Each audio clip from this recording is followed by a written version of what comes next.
CS Isha तायक and welcome back to our channel Shashank Edunet classes. आज जो हम टॉपिक पढ़ने जा रहे हैं वो है डॉक्ट्राइन ऑफ अल्ट्रा वायर्स। ये जो डॉक्ट्राइन है ये मेमोरेंडम ऑफ एसोसिएशन से रिलेटेड है। तो अल्ट्रा का यहाँ मीनिंग है बियॉन्ड एंड वायर्स का मतलब होता है powers, which means the act which are done beyond the legal powers of doer।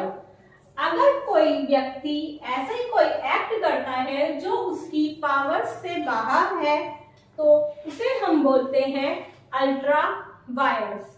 जैसा कि हम सब जानते हैं कि मेमोरेंडम ऑफ एसोसिएशन कंपनी का चार्टर होता है, वो कंपनी का फंडामेंटल बेस डिफाइन करता है और उसके बियॉन्ड कंपनी एक्ट नहीं कर सकती।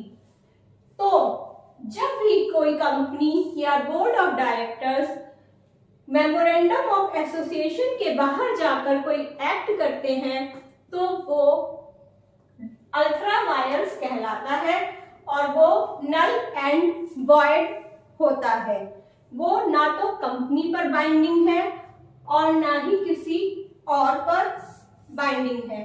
मेमोरेंडम ऑफ एसोसिएशन एक पब्लिक डॉक्यूमेंट होता है और जब भी कोई आउटसाइडर कंपनी से डील करने जाता है तो यही एज्यूम किया जाता है कि वह मेमोरेंडम ऑफ एसोसिएशन को पढ़कर आया है और उसे कंपनी के मेमोरेंडम की और बोर्ड की पावर्स की नॉलेज है।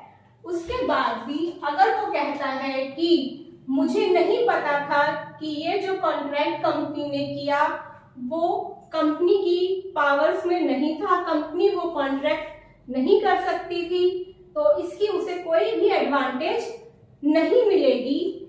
बिकॉज जैसा कि लॉ में कहा गया है ignorance of law is no excuse, वैसे ही हम कह सकते हैं कि ignorance of MOA is no excuse.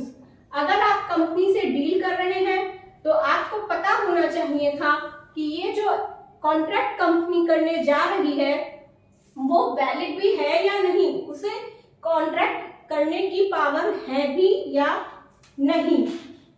तो जो कॉन्ट्रैक्ट कंपनी की पावर्स के बाहर होते हैं वो नल एंड वॉइड होते हैं, वो ना तो कंपनी पर बाइंडिंग होते हैं और ना ही किसी दूसरे पर्सन पर। इसी को बोला गया है डॉक्ट्राइन ऑफ अल्ट्रा वायर्स। इसका मेन ऑब्जेक्टिव था बोर्ड ऑफ डायरेक्टर्स की पावर्स को लिमिट करना और शेयर होल्डर्स और क्रेडिटर्स के इंटरेस्ट को सेफगार्ड करना। अगर कंपनी ने कोई इन्वेस्टमेंट करी, सपोज कंपनी का मेन ऑब्जेक्ट था कि वो रियल एस्टेट बिजनेस में इन्वेस्टमेंट करेगी, लेकिन कंपनी ने वो इन्वेस्टमेंट शेयर्स में कर दी या किसी और बिजनेस में कर दी, तो वो कंपनी का एक्ट अल्ट्रा वायर्स है और वो नल एंड वॉइड है।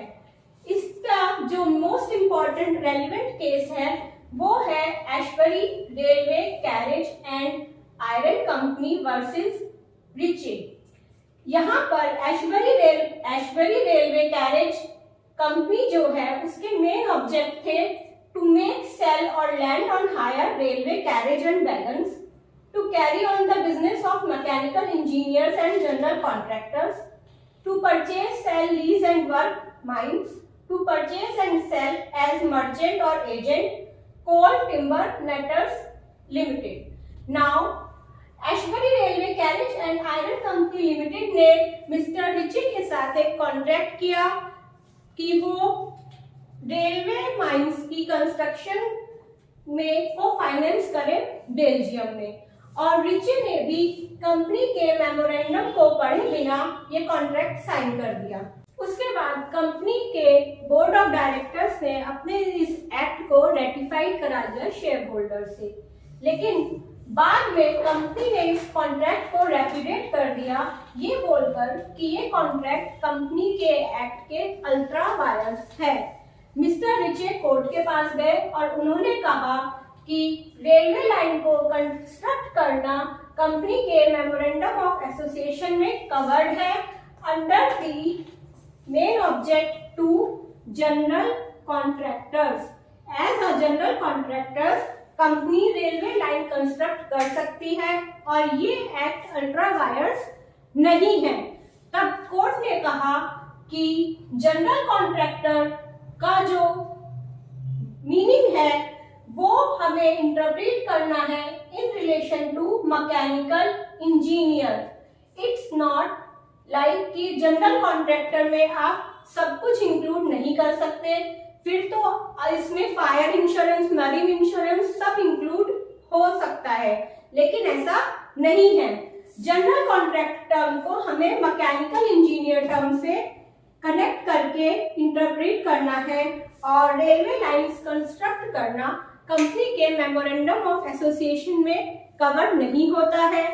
ये जो कॉन्ट्रैक्ट है ये अल्ट्रा वायर्स है कंपनी की पावर्स के और इसीलिए ये नल एंड वॉइड है।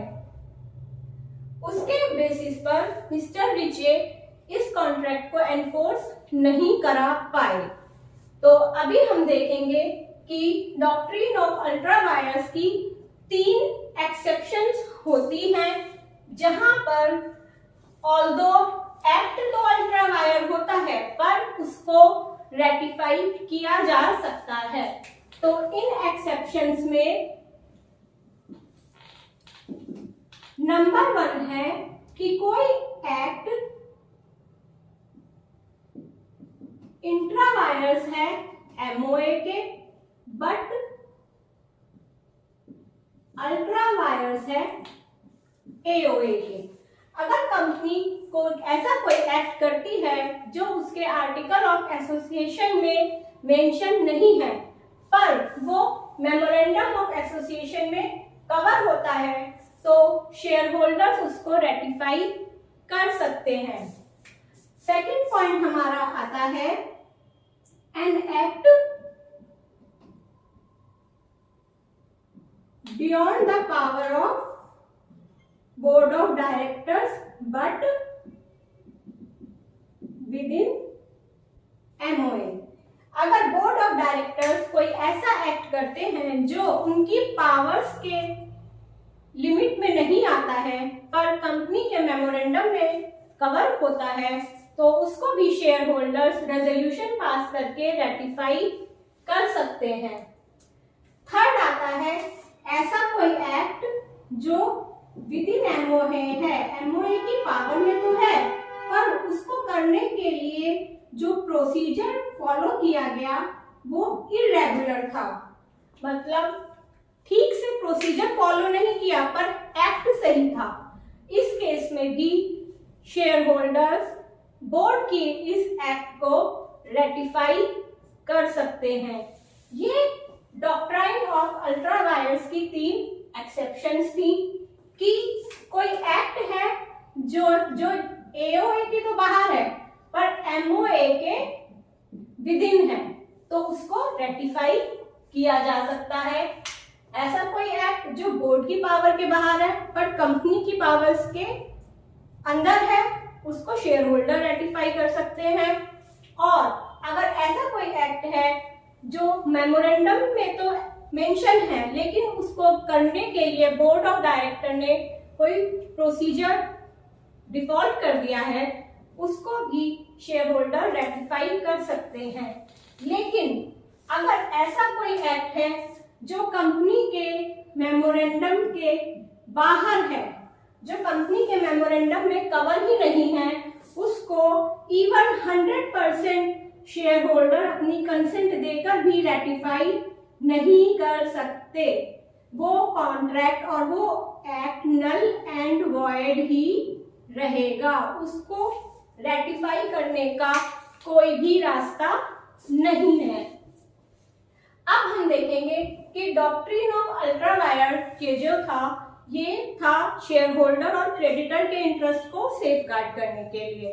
लेकिन ये कहते हैं कि अगर आपने कंपनी के जो आपके ऑब्जेक्ट हैं उसके विदिन आप कुछ करते हो तो वो वैलिड है, बट हमें पता है कि ऑब्जेक्ट क्लॉज को तो इजीली ऑल्टर किया जा सकता है एसआर पास करके।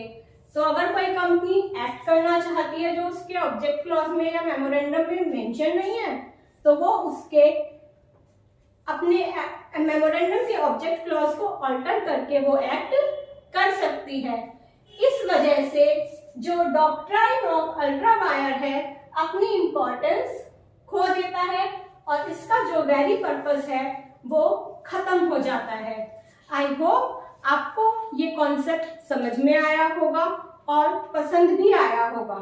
ऐसी ही और वीडियोस के लिए आप हमारे चैनल को सब्सक्राइब कर सकते हैं। Thank you.